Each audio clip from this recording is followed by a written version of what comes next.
Hello, everyone. Welcome to today's show. And in this series, we review vendor or the solutions. And for today, we have a very unique vendor from the CRM category. It's LeadSquared. So we are going to have a lot of fun discussing that. Before we do that, we are going to start with quick intros. If you still don't know me, I'm Sam Gupta, your host, principal at Elevate IQ. Elevate IQ is the analyst and advisory firm. On that note, Shrestha, do you want to introduce yourself? Yeah, thank you, Sam. Hi, everyone. My name is Shrestha Dash, and I'm working as a research industry analyst at Elevate IQ. And I'm super excited to be here today. Okay, amazing. Thank you so much for being here. And today, Andy is not going to be here, so we are going to miss him. If you're in the audience joining for the first time, we always like to have this three-way conversation. So if you have any sort of experiences, stories related to this product, we would love to hear them.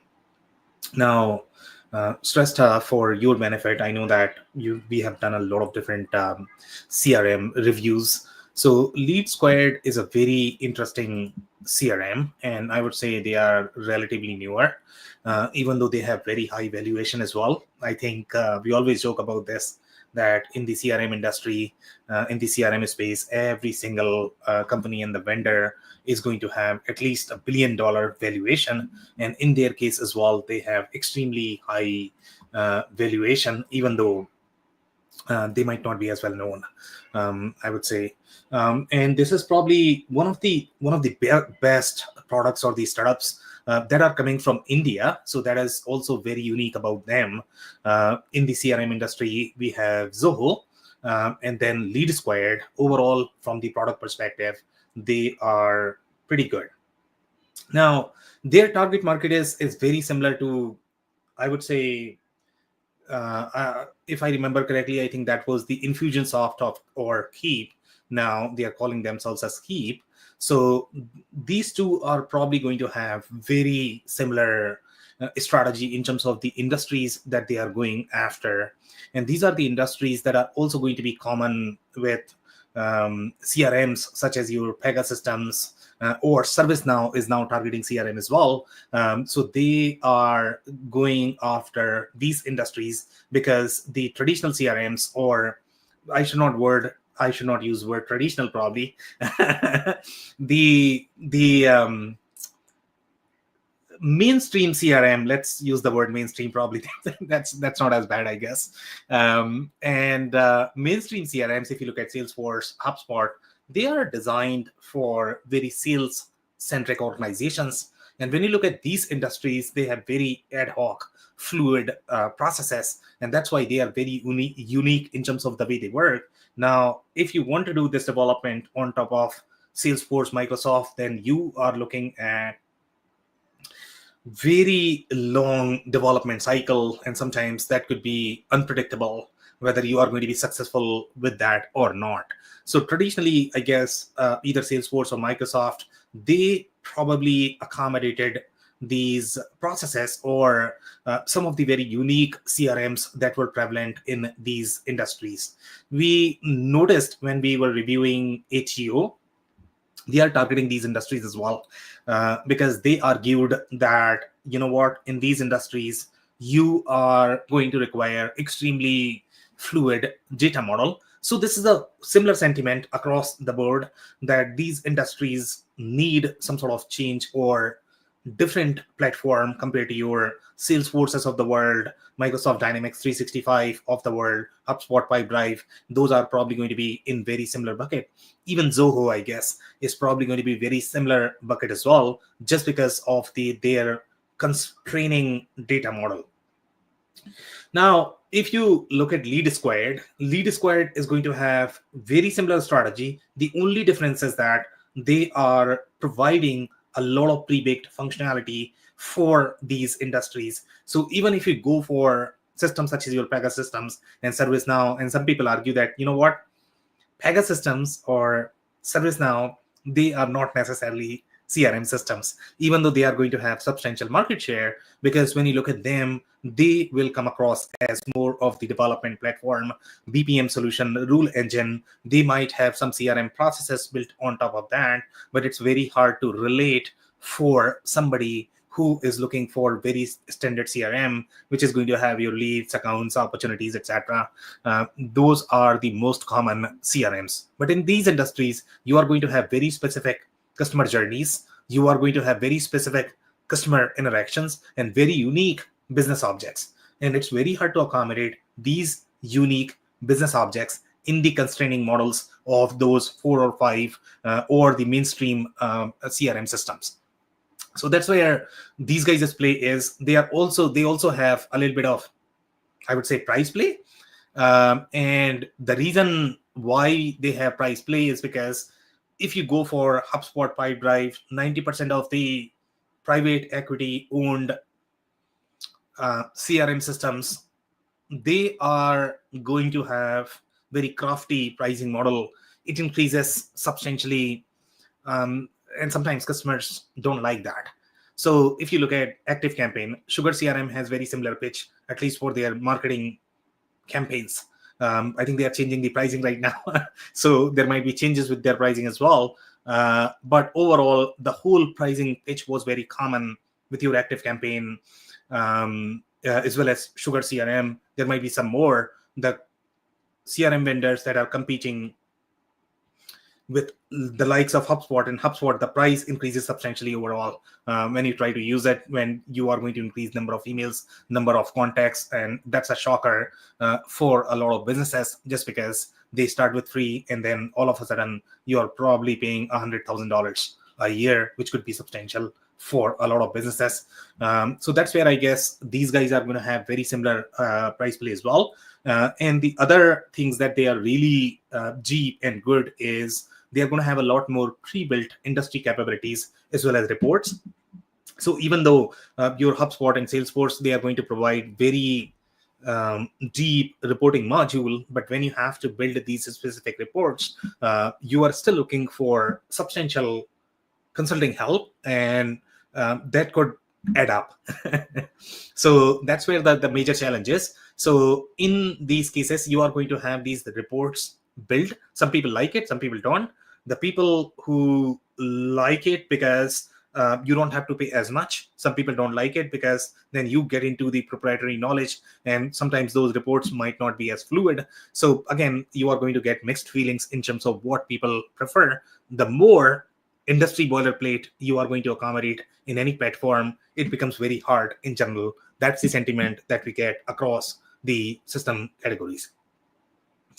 So, and these guys are full suite CRM as well. They have been installed in with very large logos, especially in verticals such as your education, healthcare, finance, banks, etc. And those are the industries, yes, Salesforce targets, but they are not as deep. And the only reason why Salesforce was very successful in those verticals is Salesforce is probably one of the most customizable CRMs out there, maybe Microsoft as well. But even Microsoft data model is very finicky as well. It sort of has the tight correlation with the product, etc. And sometimes companies don't necessarily like that. So again, you don't have very many options in these industries, but the newer CRM platforms are doing better overall in these industries. Even Zoho is doing better, but their data model is going to be as constraining as your Salesforce. I don't see any or much difference between Zoho and Salesforce. So overall, from the competition perspective, I think we have discussed a lot of these. Then I think the main competition is going to be with Pegasystems, Creatio, ServiceNow. The reason why they are able to get into these CRM spaces is because their model is fluid, and they are able to accommodate a lot more ad hoc processes. But then you would require consulting help, substantial consulting help. Sometimes that could be difficult for these smaller organizations if they don't necessarily have the IT maturity. From the marketing automation perspective, ActiveCampaign is probably going to be the biggest competitor here. They also have the price play. But again, they have changed their pricing as well. So everybody's changing their pricing now. So I don't know how relevant pricing play is going to be. Right now, you are able to enjoy pricing play with your LeadSquared, but that might change once you get slightly savvier investors involved. So right now you can enjoy that, but that's probably going to change.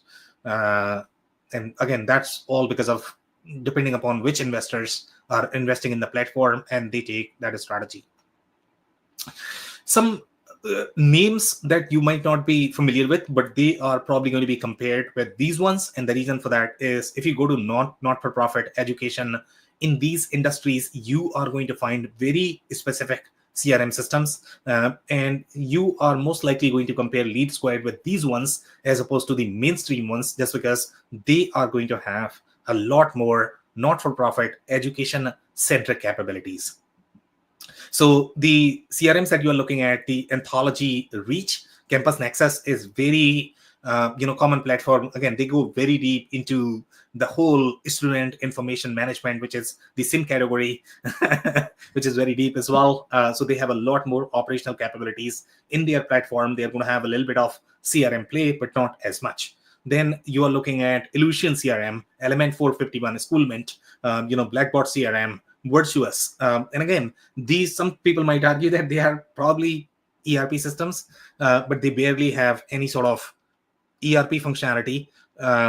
They might do a little bit of accounting, etc., but they are not necessarily ERP. So in the not-for-profit as well as education space, you are going to have CRM that are thicker, but they are not necessarily ERP. So I'll let you define, how you categorize that. But the CRMs are going to be much thicker in this space. So you have Virtuous, you have Kindful, Bloomerang, and then Bonterra, Neon CRM. So these are some of the ones that you might come across, or you might want to include if you are evaluating this for not-for-profit or education. So I think we have already touched on the industries that you are going to come across most commonly. That's where they are majorly installed. That is going to be your education, healthcare, banks, insurance, real estate, travel, and marketplace. And marketplace is a very unique vertical as well. And I think ATO was trying to argue that as well, that for marketplace, you require very unique customer personas as well as customer journeys. So they are trying to target that. But with LeadSquared, I would say you are going to have a lot more capabilities pre-baked, pre-built. So that's going to be a real difference between ATO as well as LeadSquared. Okay, so I think this is probably going to be the most fair comparison, in terms of which ones you might be looking at. So let's say if you are including LeadSquared for education, not-for-profit, then these are probably going to be the closest in terms of their size and the market segment focus. So I would say, Salesforce, most companies are probably going to look at that because, again, Salesforce data model is very customizable.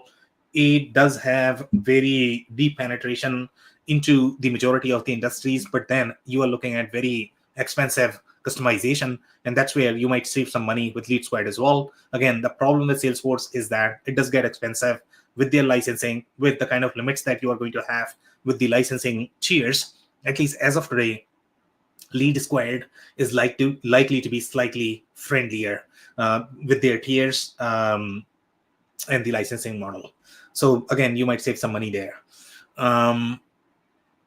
Then the biggest problem that is there with LeadSquared is, even today, I guess their heaviest concentration is in India. Now, there's nothing against any platform that is going to be regionally concentrated, but when you have concentration in a very specific country, sometimes it's hard to comment whether they are going to be as successful as the other mainstream CRM systems. And generally, the trend that we see with this is the maturity of the product generally is not there when you see any products coming from, let's say, India or Middle East. or Israel. Now Israel is producing much better products in general. So now it's a very different community. Now we are seeing that trend from India as well. So it might change a little bit. They are getting the real maturity in terms of the product development. But still, if they are going to be concentrated in one particular geography, sometimes it's just hard to trust how good they are going to be, and if they are going to be as developed product, as developed community, as developed brand as some of the other systems.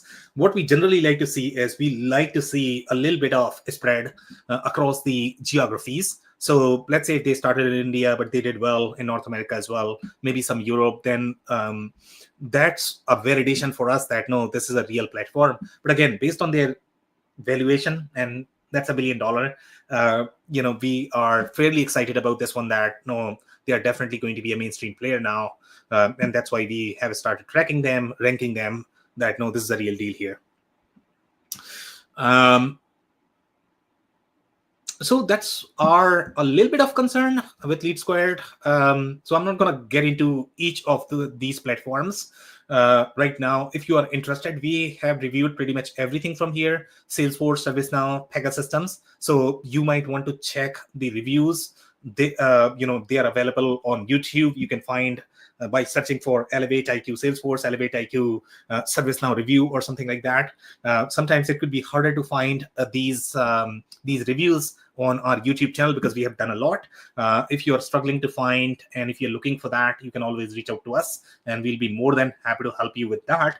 Creatio is going to be on our radar. We are going to be reviewing them maybe in next couple of weeks. So you might not find Creatio right now, but overall, in comparison, I guess ServiceNow, Pegasystems, I would probably put them in very similar bucket. They are going to be a lot more customizable. They are going to have a lot more workflow collaboration piece, a lot boilerplate, I would say, from the app development perspective, and that you are not going to find with the other platforms. Creatio would have very similar positioning as well, and that's why we are bucketing them under the same bucket. With LeadSquared, you are getting very pre-baked functionality that you will be developing on top of ServiceNow, Creatio, and Pegasystems. It might be easier on them because they are slightly more low-code, no-code platform. With Salesforce, you are looking at real developers. So that's a real difference between those three. I would put in the same bucket, Salesforce in a different bucket, and LeadSquared in the bucket with Salesforce, because they have a lot more capabilities available, but it's going to be slightly more industry specific. So I don't know if I'm making sense. Shrestha, if you have any comment, I can take those, or anybody in the audience, or I'll keep going. No? Okay, so I'm not hearing. So, okay, so some stories here. And if this is your first review, you have never checked any of our reviews, just to give you some taste about how we collect this data. So this is all coming from public sources. We go back in time and look at every single story or the PR stories that they have done. We are looking at product alignment in terms of their marketing messaging. We are looking at their technical pages. We are looking at any sort of investor documentation that they have produced, and we are trying to find the consistency across that. And then we are also looking at any of the review platforms, whether Reddit or anything that is published in public. We generally dig into that and try to get as much as possible for us to be able to compile this story. So here, this is again going back to the history, and they are not very old, I would say. So the only stories that we could find, and they are not very present, I would say, in the PR community. So the first story came out in 2020, and they are saying sales automation SaaS platform LeadSquared. So they are branding themselves as sales automation SaaS platform. So they were not calling themselves as CRM at that point of time. I don't know if they started as more of the sales automation. That's likely. But I think now they are probably full suite platform, which has achieved 100% revenue growth every year. Announced today $32 million in Series B funding. And again, I think that amount is very low compared to the other players that we have in the market, but the executive team is fairly sound. So some executives are coming from App Dynamics, which is again, mind-blowingly successful exit, I guess. So obviously they have some credit there. So that's why we are really excited about this one as well, to be completely honest. And this is another story that they have, and they are saying served more than 1,000 customers globally. Even though they are saying globally, I would say the majority of their customers are going to be concentrated in India. In India, they do have very large logos, which is a big accomplishment overall. Based on their size and age, they have done a lot. So here, some more comments here. They are saying includes edtech, higher education. That's where we have seen their majority of logos. And some of the logos that we have seen are phenomenal. They're really big. So which is mind-blowing that they are able to win there. Obviously, they have something unique. That's why they are able to win in those spaces. And then you have financial services. And we can confirm that there is a real problem in these spaces. And they should be included in the evaluation if you are performing in these industries. Financial services, tech marketplaces, these are very unique industries. Again, if you look at the sort of the problem statement from the majority of the vendors, ATO has very similar pitch. Pegasus and ServiceNow, they have very similar pitch as well, and that's why they are targeting these industries. So now they have some name drops here in terms of the logos. So you have Byju's, and I don't know if they are in business anymore. They were having some real financial difficulty. So I don't know. I mean, that was a crazy story. So it's one of the best edtech platform, I guess, from India as well. And they have used this. Obviously, startups, big startups coming from India, they are going to have relationship synergies. So it's very common that they will be using this platform. But again, if you look at the logos, the majority of them are probably going to be from India. Echo, I'm not too sure where they are located. Amity University is from India as well. And any university, if they are able to handle the workload of that, that's a big deal. Okay, OLX, not too sure about that. Dunzo, Practo, not too sure. Frubana, I don't know what that is. Maybe a marketplace? I don't know. I don't know, Shrestha, if you're going to have any background on any of these companies. Dunzo is basically an app that helps you, um, deliver objects parcel from one place to another. And Okay, Practo is basically where you can find information about all doctors and hospitals. I And see. yeah, And they are primarily in India, I believe, right? Or the yeah, India? yeah. Okay, yeah. So these are all the way I'm analyzing this as, I think these are all very marketplace centric business models. Mhm. Dunzo is going to be marketplace as well, even though they could fall under a little bit of logistics, but the sound of it is saying that they are almost like Uber. Yeah, yeah, yeah. Right? Yeah. So yeah, again, and that's why they are able to do a lot of business in India with these cool startups, which obviously are going to have very unique CRM needs. And again, even ATO is trying to attack the same problem, and that's a validation that yes, there is a problem. Because a lot of vendors are attacking the same problem. Okay, so this is, I believe, some more comments from 2020 itself. So they are saying a lot of names there. They started B2B marketing and lead generation company Market Expander. 2 years later, in 2013, they rolled out LeadSquared. So they have been in the market. I mean, they have some background in building CRM-like platforms, I would say. So they have been doing this for a while. And that's probably the reason why they are relatively successful in a very short time, even though they have been in the market for a short time. So they're saying from marketing, call center, inside sales, field sales, feet on street teams. And that's a very unique term. We don't hear that a lot unless you are looking at very retail centric, or maybe that's a very developing country term. Maybe now that is Uber centric term, because you are going to have a lot more feet on the street. So now you have created sort of a POS channel for that. So obviously this is all new business models that are popping up, and now you have to accommodate for that. For example, the whole space related to creator influencers, their marketing, their workflows is very unique as well, and these guys have some flavors related to that as well. So the whole idea of feet on the street, I don't know how common that is going to be in North America. Maybe a bicycle on the street I have seen, but not necessarily feet on the street.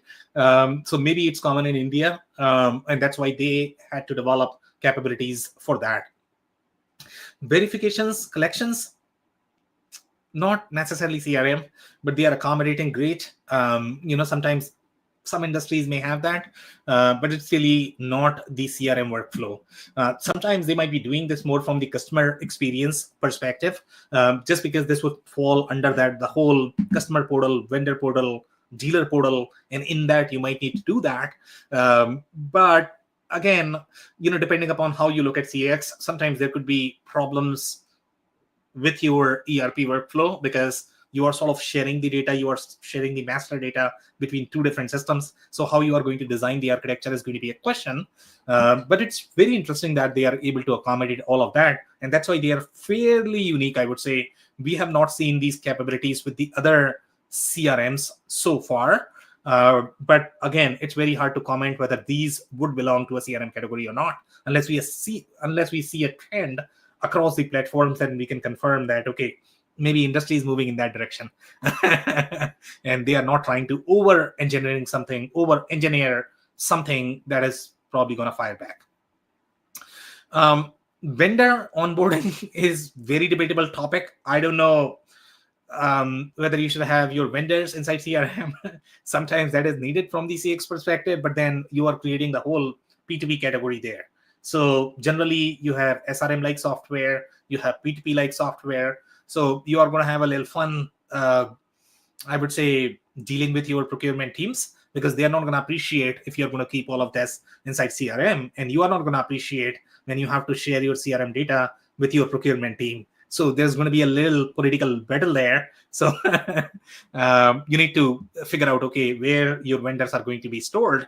We have heard from a lot of customers that they like to store this inside CRM, but that could be political.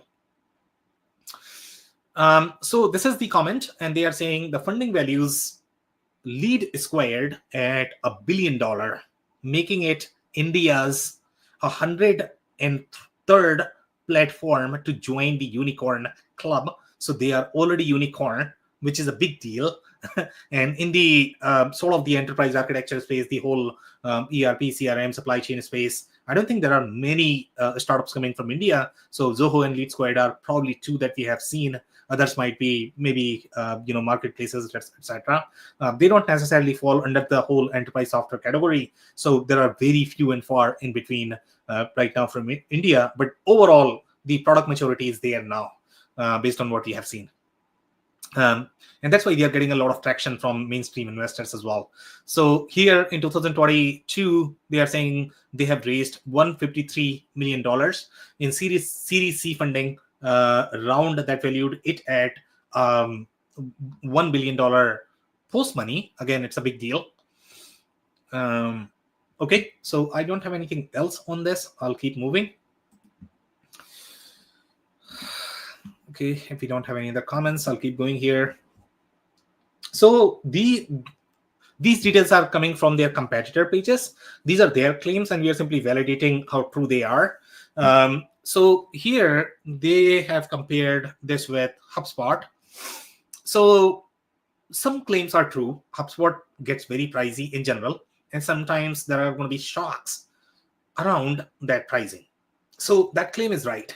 And the price play is going to be very similar to ActiveCampaign. But again, once their investors are going to change, there is a possibility that their pricing might be changed as well. The driver here is not necessarily that they are more fair than HubSpot. The driver here is who is investing the money. And most likely when seasoned investors get involved with any platform, they generally like to change the pricing strategy. And this is one of the forces that we see across the board. So here they are saying inbound call lead capture. They are saying that, you know what, LeadSquared has it.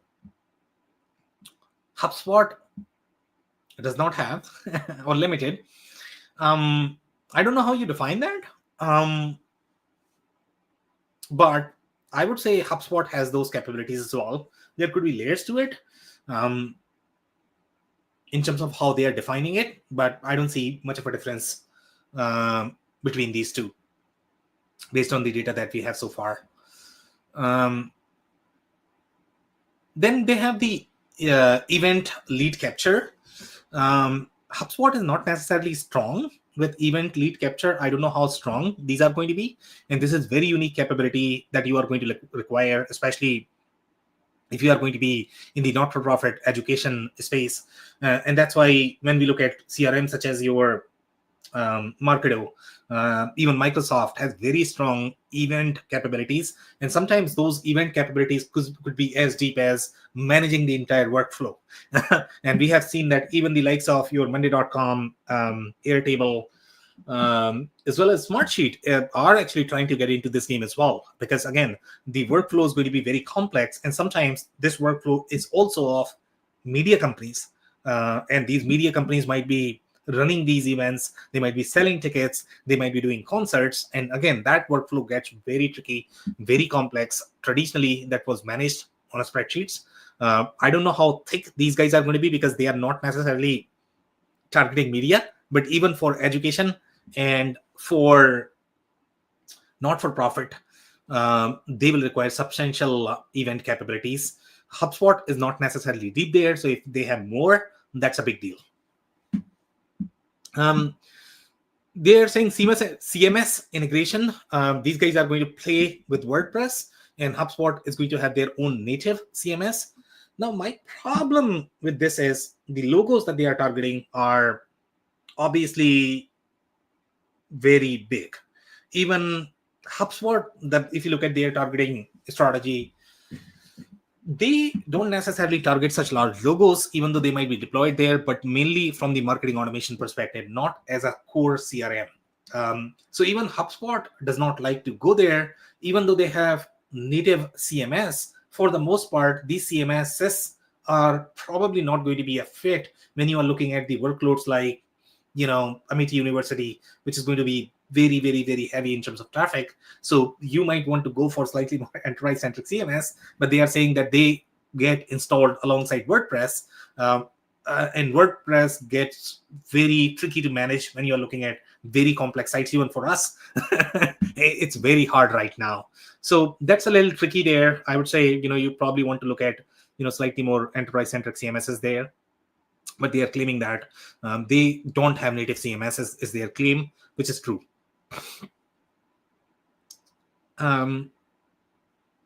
Okay.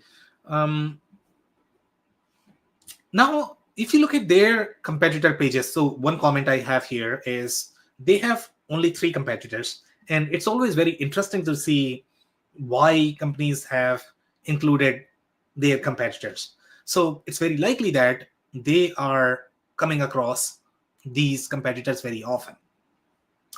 I can see Salesforce being a really good competitor for these guys. HubSpot, not too sure. HubSpot is not going to work for these spaces because of the limitations in their data model. They might be okay from the marketing automation perspective, but when you look at the fluidity of their data model, the kind of industries that these guys are trying to target, HubSpot may not be the best fit. So, these guys obviously are coming across them because those two names are always going to be there in every single deal. That's why they may have included those two. But as such, HubSpot is not necessarily a fit. It should not be compared, I would say, with LeadSquared. If you are including both of them, there's something wrong. You are missing something. So pay attention to that. That's probably a red flag. Now, Infusionsoft is very interesting as well, okay? And the reason why it is interesting is because Infusionsoft, when we looked at their review, they are targeting businesses like coaches versus LeadSquared logos, which are almost like $1 billion business. There is a massive difference between these two, even though they might be targeting the same industries. So that's where we feel that it's probably not a fair comparison. If you are including Infusionsoft and LeadSquared in the same opportunity, that means something is off. Either you should have LeadSquared or Infusionsoft. So Infusionsoft should not be compared with LeadSquared In the smaller spaces, Infusionsoft or Keep is going to be better fit. In the larger spaces where we have seen the trend with LeadSquared, because their product is going to be much thicker, much bloated, and then if you are going to buy that from the adoption perspective, you might have challenges. That's why we feel that, stay in your market segments. Just too much of a stress. I mean, if you are going from a startup to small, medium to large, that's probably okay. But going from one person shop to $1 billion organization is a massive stretch.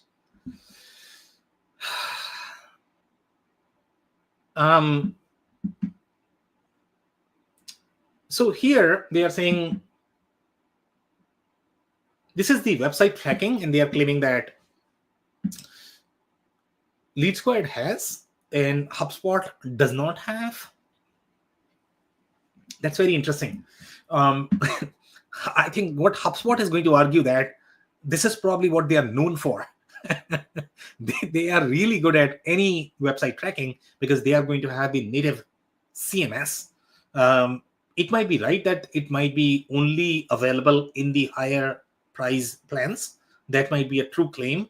But again, I don't know how good LeadSquared is going to be. Even though they are using WordPress as CMS, I think it's likely that they might be able to accomplish all of that. I don't see any issues there. But again, I think they are going to be fairly even, I would say, in terms of the capabilities. Price is the only factor, or the tier is the only factor there that they are trying to point out, which might be a fair assessment. Some more comments here. Then they are saying email limit. Again, email limit is big. That is the right statement there. HubSpot does have substantial limitations, and that's how they get very expensive. So be very, very, very careful in evaluating HubSpot contracts. They are designed to be crafty. You will have price shocks later on. So this is the right claim. Please pay attention to number of contexts, the kind of objects. Even Zoho has very crafty limits baked as part of their pricing model as well. So pay very close attention to that. Then they are talking about engagement scoring, and I don't know what engagement scoring really is, to be completely honest. I mean, everybody's going to claim that they have some sort of lead scoring play. So I don't see much of a difference, and I don't know how useful that is going to be. So they are saying that they have, but the other people don't have. Okay. So I'm not going to comment a lot on that, but that's probably not a meaningful, comparison.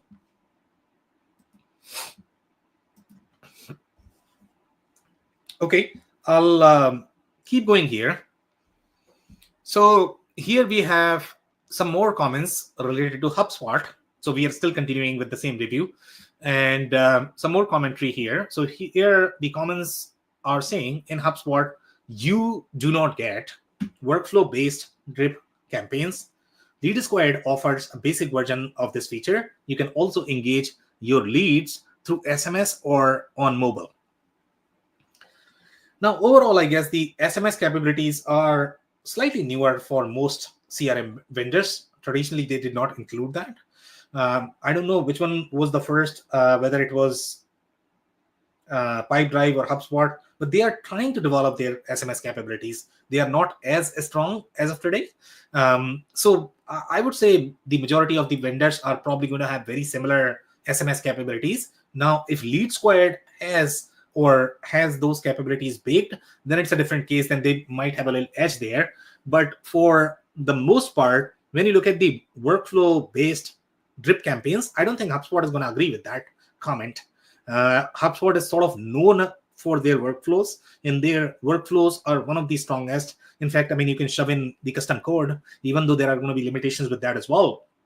But you are going to have more limitations with the other platforms. So I don't know how true that comment is. Now, they are saying very basic reporting features available in HubSpot. That's true. Especially if you're looking for very specific industry-centric reports, HubSpot is not going to have that. You have to build those unless you are using some sort of add-ons, or IP from a reseller. Then it's a different case. But out of the box, HubSpot is not going to have all the reports that are going to be available with LeadSquared.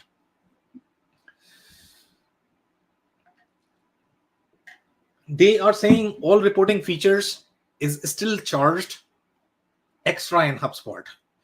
And from the HubSpot perspective, I would say the way their pricing model is designed, they might have some implications on their operational layer, at least as of today. Okay, so sometimes that could be a factor why they are saying that, you know what, you might have to pay more. So the way their operational layer is designed is they are,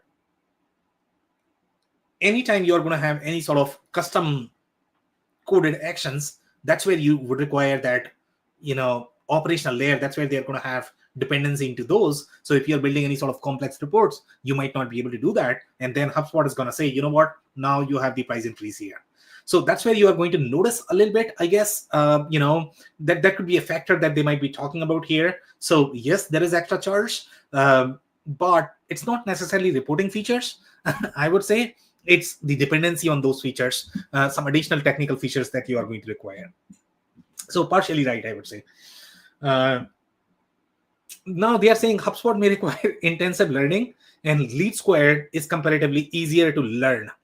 Now that claim might not be as true, and the reason for that is because HubSpot is going to be as layered, because again, it is installed with very large logos as well, and LeadSquared is targeting very large logos too. So for the most part, they should have the same layers, unless LeadSquared is a very truncated data model, which is positioned for smaller logos, then there is a possibility. But for the most part, if anything, the kind of logos that they are able to target and they are targeting, LeadSquared would be harder to learn. Now that could be a debatable topic. Some people might find, depending upon their familiarity and taste. But for the most part, in my mind, when you look at the data model, the process model, if they're really targeting the enterprise logos, then it has to be harder to learn than HubSpot, because HubSpot just does not have those many objects built.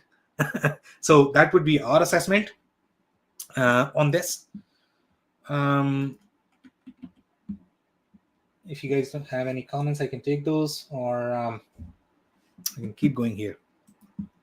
Okay, so this is with Infusionsoft, which is Keep now, Keep versus LeadSquared.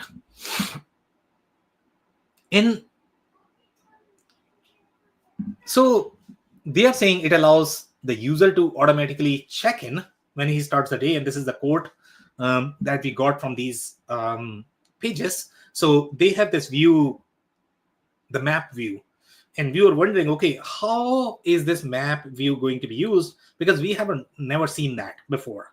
So again, this looks like as if they are getting into the whole field services play, and I think our assessment with Keep was that they were getting into the field service play as well. And a lot of field service CRM, that's a completely different category. You are going to find companies such as your Service Titans of the world, Service Powers of the world, they are attacking in that, and they could be perceived as CRM as well. So that's why these guys are including these capabilities, but they are going to have a lot more operational workflows that these guys are not going to have. So again, so we were wondering, okay, where could you use this? So we have seen some use cases. For example, let's say if you look at healthcare, in healthcare, you are probably going to require this. And these guys have very unique capabilities for healthcare workers and the CRMs, as well as for some of the very complex retail channels as well. That's where you are probably going to need this, especially when you look at those use cases where you have feet on the street, I guess that's a term that they were using, as well as let's say if you are using this for Uber-like company. Now, Uber has their own technology. Now, if there are going to be any smaller companies and they cannot necessarily afford to have that Uber experience, so these guys are probably able to provide that. Maybe closer. Obviously, it's not going to be as good as Uber, but those could be some use cases where this could be useful.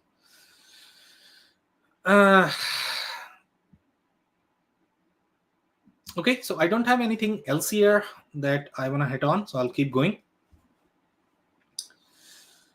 Now, here, if you look at their journeys,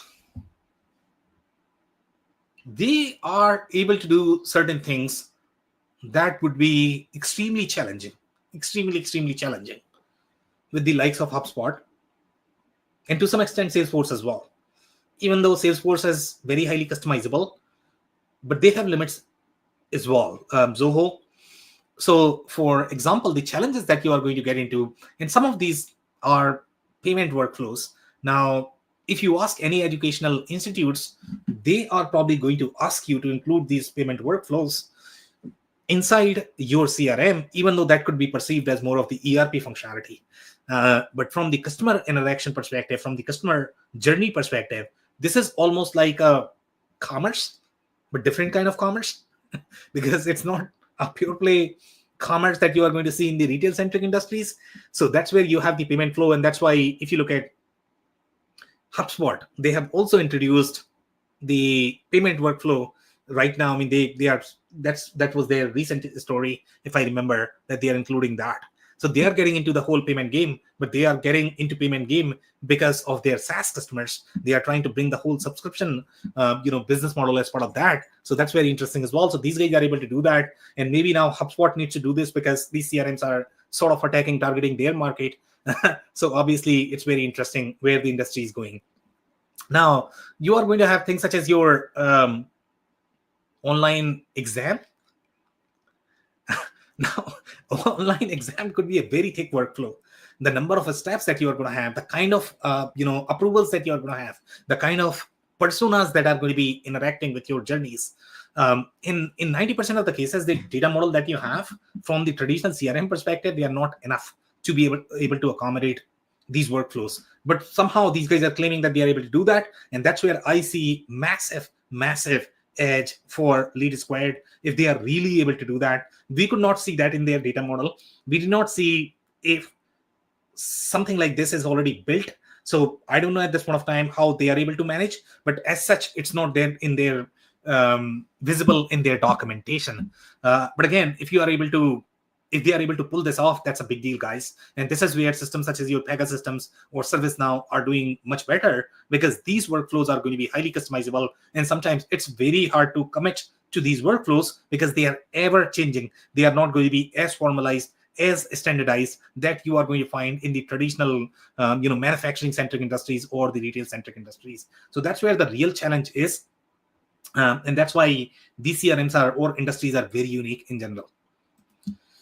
Okay, so some of the integrations that you are going to find in the education space. Now, if you go to HubSpot Salesforce, in 90% of the cases, you are probably going to struggle with these integrations. Now, geo-specific integrations could be different as well. For example, you have student information management systems such as your Diamond. Now, Diamond is the name that most people might not be relating with. They might recognize Anthology. Gravity Forms is very common. And then you have some of the school directory as well. So now that's a very unique integration.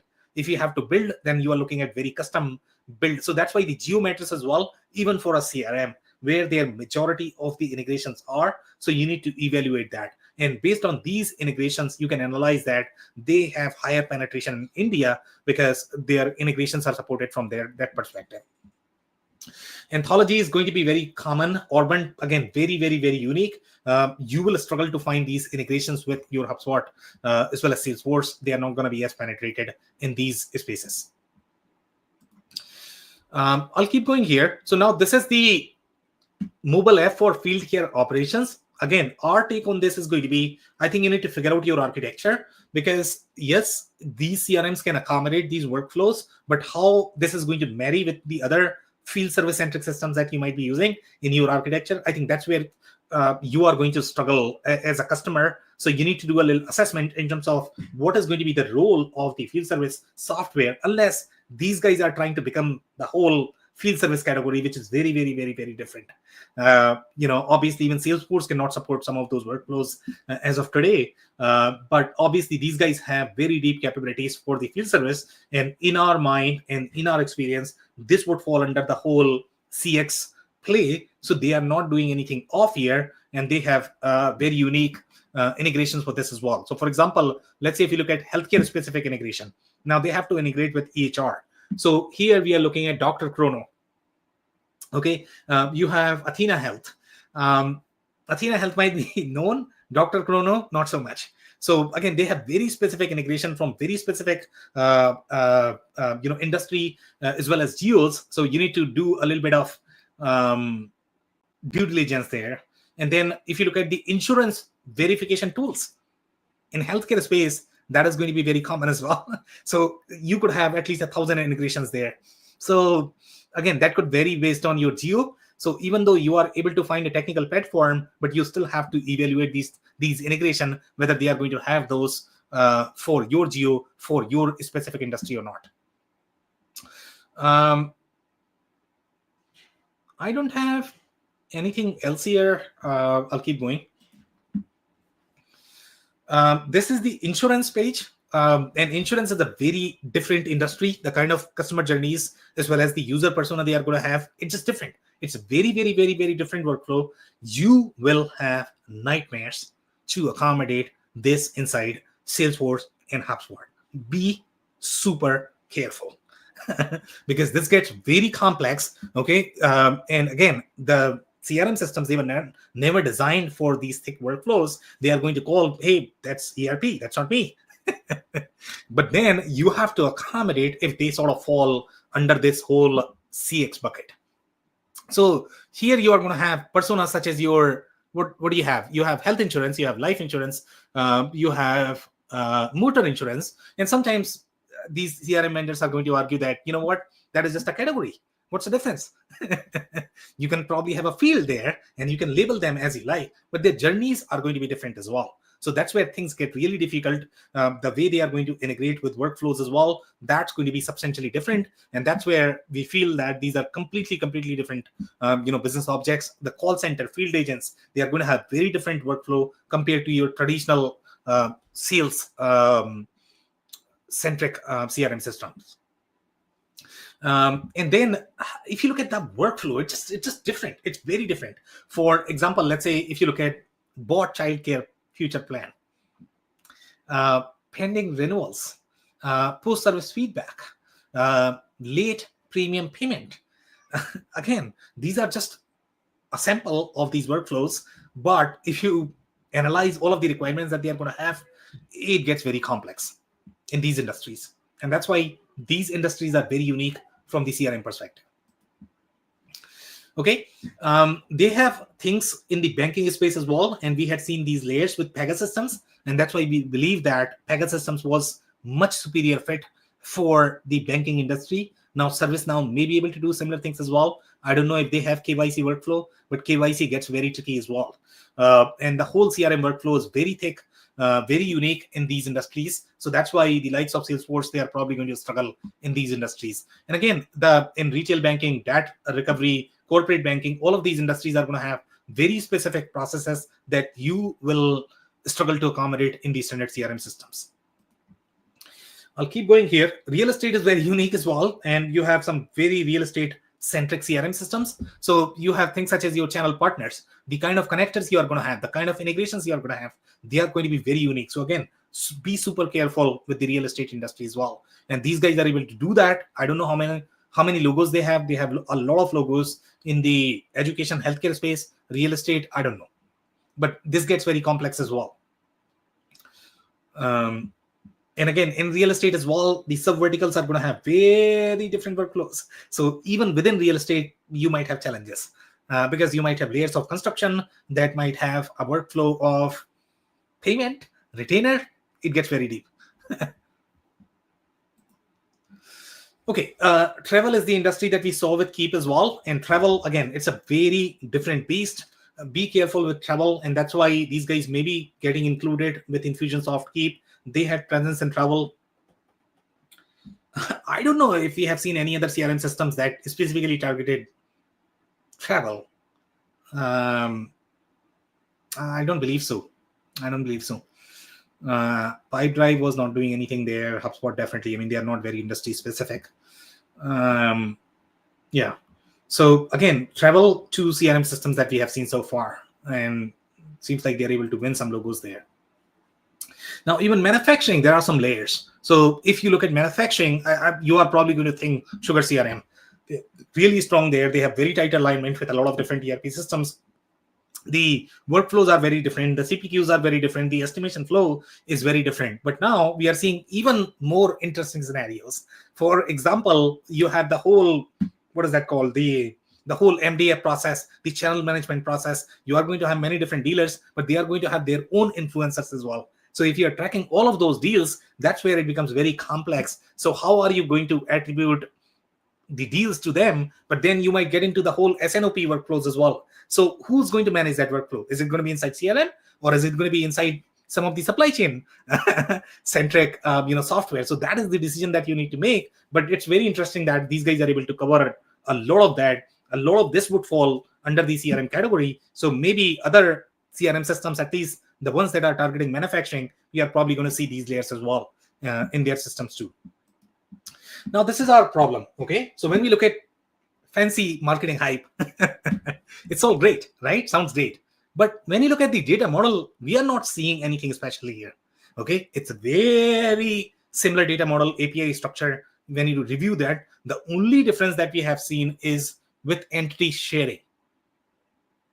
And entity sharing is going to be common in scenarios where they are going to share either the leads or opportunities with their dealers, with any of the business stakeholders, influencers, just to show their workflow, etc. Now that's a very portal-centric workflow, and they have this capabilities as part of their platform. So obviously that's a huge plus. But other than that, we didn't notice any business objects that are going to be things like call center. So obviously you would require a lot of customization. I don't know if they are going to have any sort of additions. The additions are not necessarily listed publicly on their site. So we don't know how they are sourcing that, or are they going to customize all of this? And if they are going to do that, that could be a very heavy lift in general. And that's where I guess my previous comment related to product maturity. So sometimes these products from developing countries, they might claim a lot of capabilities, but they are not necessarily part of the product. So they are customizing whatever they have to customize to win the deal, and they'll do it, I guess. So that's where our concern is, that which direction are they going? Okay, so we have some reviews here, and this is coming from 2024. And in this case, they are saying this is a furniture company, and even furniture companies are going to have very unique processes. But I think for furniture companies, the mainstream CRMs are probably going to be better. I don't know how fit this one is going to be completely honest, for a furniture company. The reason for that is because the furniture companies as well as the mattress companies, they are going to have very thick CPQ workflow. They might have configurator workflow as well. And now that has to be integrated with your ERP system. So depending upon which CPQ you are using, you have CPQ processes or not, whether you care for that workflow as part of your customer experience. If you have that, then you would require much tighter alignment with your ERP. Then you have to go for something like Sugar CRM. And I don't know how integrated they are and whether they target furniture or not. But that's a very interesting play here. Furniture is a very interesting industry. So they are saying we use the lead plus activity API to capture a bunch of lead sources into LeadSquared. We have also integrated, telephony and WhatsApp messaging feature converged with LeadSquared, which allow us to track the calls and messages from within LeadSquared. Again, they are not necessarily speaking industry, even though they have done a little bit of call center integration, which is probably going to be common, at least in India, I guess.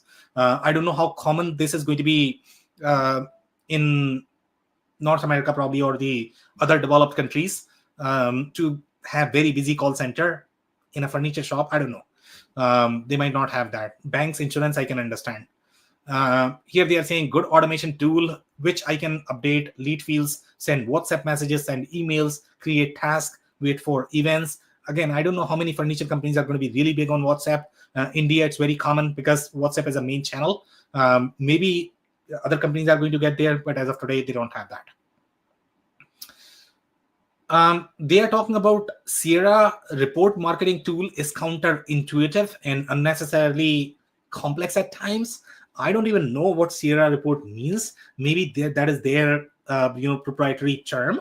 But this is the comment that I was talking about, that when you are going to have very specific reports built for your industry, they get a little difficult, right? So you need to invest in training, change management there. Whenever you are dealing with any platform, that is going to have a lot of industry capabilities baked as part of the platform. So that's it for the review right now. So I can take some comment. Shrestha, do you have anything? Yeah, I think it has performed really well in India, but the question is, will it be able to accommodate to the market in the US or North America?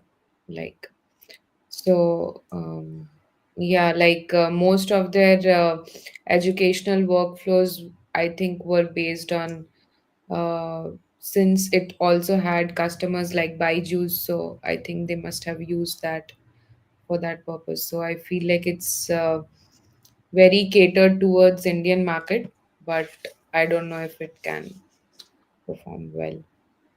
Yeah, could not agree more. And I think they are going to be a very strong contender, I would say, in the CRM market, based on their traction and what they are able to win. So we are definitely excited about them, what they are going to do. But again, our perspective is going to be once they have a little bit of global base and slightly refined product strategy, I would say, then we will like them a little bit more. So on that note, that's it for today. If you joined for the first time, this was part of our industry series for which we meet every Tuesday at 2 p.m. Eastern. So make sure you guys are going to be here next week. We are going to come back with another vendor or the solution. On that note, thanks everyone for tuning in today. Thank you, everyone.